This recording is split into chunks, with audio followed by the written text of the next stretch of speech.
दुर्दाना आयमा से कहती है कि आयमा, अब हम दोनों को मिलकर ऐसा जाल बिछाना है कि कोई भी इस जाल से निकलने ना पाए। देखो, अपने आप को इस तरह से मजबूत करो और इस तरह से ताबियादार बना लो अपनी खाला जान की कि बस सब कुछ एंड हो जाए तुम पे। जिसको सुनकर वो कहती है कि बात तो आपकी ठीक है, लेकिन मुझसे ये चापलूसियाँ नहीं होगी, क्योंकि अब मुझे बिल्कुल भी शहरियार में किसी चीज़ का इंटरेस्ट बाकी नहीं रहा है। आपको मैंने बार बार अफान की बात की थी, लेकिन पता नहीं क्यों आपने ऐसा किया। आगे से उसकी माँ उसको समझाती है कि देखो बेटा, तीर जिधर लग रहा हो निशाना उधर ही मारना चाहिए। यानी कि तीर जिधर हो आपके पास उधर ही निशाना मारो। यानी कि निशाना तुम्हें अभी फिलहाल, हमें कहने का मतलब ये है कि शहरियार को ही पकड़ना है, क्योंकि अफान हमारे हाथ में नहीं फिलहाल आने वाला। वो ऐनी के लिए बहुत ज़्यादा उतावला हो रहा है, और वैसे भी इसकी नई नई मोहब्बत है, तो ये सारी बातें जो हैं वो बिल्कुल ख़त्म है कि वो ऐसा कुछ करेगा।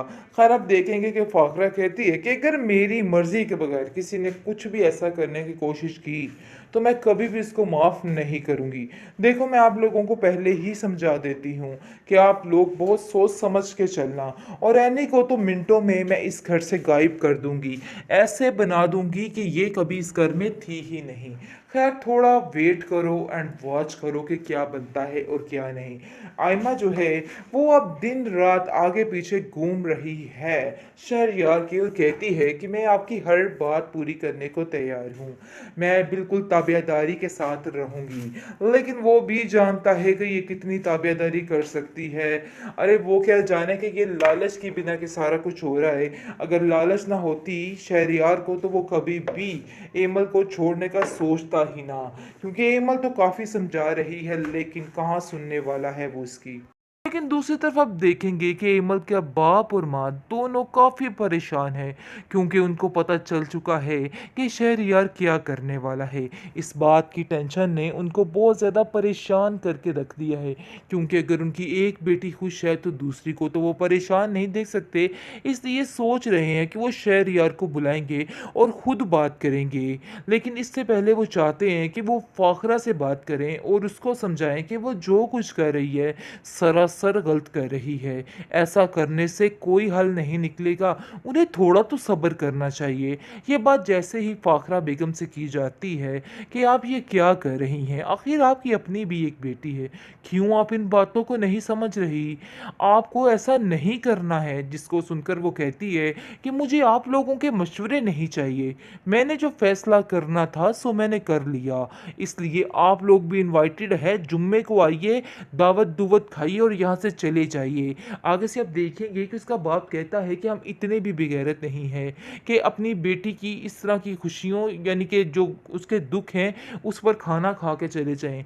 देखिए, ऐसा नहीं हो सकता है। हम एमल के साथ ये नाइंसाफ़ी नहीं होने देंगे। जैसे हमने एनी की ज़िंदगी को खुशगवार बनाने की कोशिश की है, इस तरह हम शहरयार को भी मना करेंगे, और हमें यकीन है कि वो हमारी बात मानेगा। लेकिन एमल को भी समझ नहीं आ पा रही कि आखिर उसकी माँ ने क्या धमकी लगाई है। अरे लालची इंसान है वो, और लालच में आ चुका है, और लालच की खातिर कुछ भी कर सकता है। बस यही बात ने उसका दिमाग ख़राब करके रख दिया है, और इसी बात की टेंशन ने उसको परेशान किया हुआ है। खैर, आप देखेंगे कि वो उसको समझाने की कोशिश कर रही है कि आखिर आप क्या कर रहे हैं, आप ऐसा कैसे कर सकते हैं। आगे से वो कहता है कि मुझे खुद समझ नहीं आ रही कि मैं क्या करूं। देखो, जो होगा वो बेहतर ही हो। शहरयार की माँ ने शहरयार की दुखती रग पर हाथ रख दिया है, क्योंकि वो जानती थी कि मेरे बेटे की कमज़ोरी क्या है। असल में शहरयार की कमज़ोरी लालच है, जिसकी बिना पर वो खामोशी से हर बात मान सकता है। लेकिन अफ़ान उससे बिल्कुल मुख्तलिफ है। वो किसी भी तरह आयमा से शादी के लिए नहीं मान सकता था, क्योंकि उसमें लालच नाम का कीड़ा नहीं था। बहरहाल, अब देखेंगे कि आयमा दिन ब दिन काफ़ी रोना रोना शुरू हो जाती है, और कहती है अफ़ान ना सही, लेकिन शहरयार से शादी करके मैं अपने सारे बदले पूरे कर लूँगी। और उसकी माँ भी उसको यही पट्टी पढ़ाने की कोशिश कर रही है कि बस तुम अपने ज़हन को मजबूत रखो और इस अमल यानी इन बातों पर अमल करो जो जो मैं तुम्हें बताती जाती हूँ। इस पर आयमा कहती है कि आप बिल्कुल फ़िक्र मत करें, अब तो ये बात मेरी ज़िद बन चुकी है, क्योंकि एनी और एमल से बदला लेने के लिए ये बहुत ही बेहतरीन हल है और मैंने सोच लिया है कि मैं ऐसा ही करूँगी। और वैसे भी खाला जान को बेवकूफ़ बनाना कोई भी मुश्किल काम नहीं, इस बात की मुझे समझ आ गई है। उनको हम इस कदर कर देंगे एनी और एमल के ख़िलाफ़ कि वो खुद मजबूर हो जाएंगी कि वो इस घर से निकल जाएं और साफ साफ ये बात कर देंगी। जिसको सुनकर उसकी माँ कहती है कि बेटा, तुम तो मुझसे भी 10 हाथ आगे निकली हो।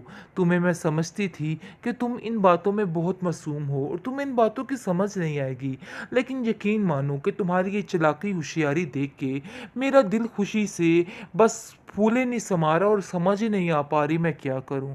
बस समझो अब एमल के साथ साथ एनी के भी निकलने के दिन है, क्योंकि एक बहन की वजह से दूसरी बहन कभी भी टिकी यहाँ पे नहीं रह सकती। लेकिन वो दोनों माँ बेटी काफ़ी ज़्यादा प्लानिंग करने में मशगूल हैं और सोच रही हैं कि बस अब बहुत जल्द इन लोगों को इधर से निकाल के इस घर पर कब्जा जमा कर हमें आराम सुकून से बैठना है। लेकिन दूसरी तरफ आप देखेंगे कि एमल के बाप और माँ दोनों काफ़ी परेशान हैं, क्योंकि उनको पता चल चुका है कि शहरयार क्या करने वाला है। इस बात की टेंशन ने उनको बहुत ज़्यादा परेशान करके रख दिया है, क्योंकि अगर उनकी एक बेटी खुश है तो दूसरी को तो वो परेशान नहीं देख सकते।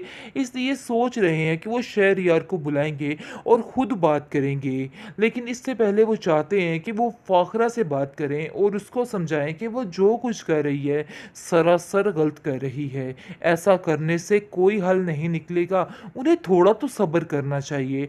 ये बात जैसे ही फ़ाखरा बेगम से की जाती है कि आप ये क्या कर रही हैं, आखिर आपकी अपनी भी एक बेटी है, क्यों आप इन बातों को नहीं समझ रही, आपको ऐसा नहीं करना है। जिसको सुनकर वो कहती है कि मुझे आप लोगों के मशवरे नहीं चाहिए, मैंने जो फैसला करना था सो मैंने कर लिया, इसलिए आप लोग भी इनवाइटेड है, जुम्मे को आइए, दावत दुवत खाइए और यहाँ से चले जाइए।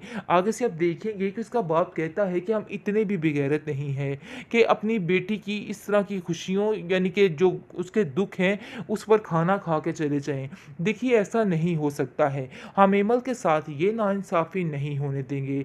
जैसे हमने एनी की ज़िंदगी को खुशगवार बनाने की कोशिश की है, इस तरह हम शहरयार को भी मना करेंगे और हमें यकीन है कि वो हमारी बात मानेगा। लेकिन एमल को भी समझ नहीं आ पा रही कि आखिर उसकी माँ ने क्या धमकी लगाई है। अरे लालची इंसान है वो, और लालच में आ चुका है और लालच की खातिर कुछ भी कर सकता है। बस यही बात ने उसका दिमाग ख़राब करके रख दिया है और इसी बात की टेंशन ने उसको परेशान किया हुआ है। खैर, आप देखेंगे कि वो उसको समझाने की कोशिश कर रही है कि आखिर आप क्या कर रहे हैं, आप ऐसा कैसे कर सकते हैं। आगे से वो कहता है कि मुझे खुद समझ नहीं आ रही कि मैं क्या करूं, देखो जो होगा वो बेहतर ही होगा।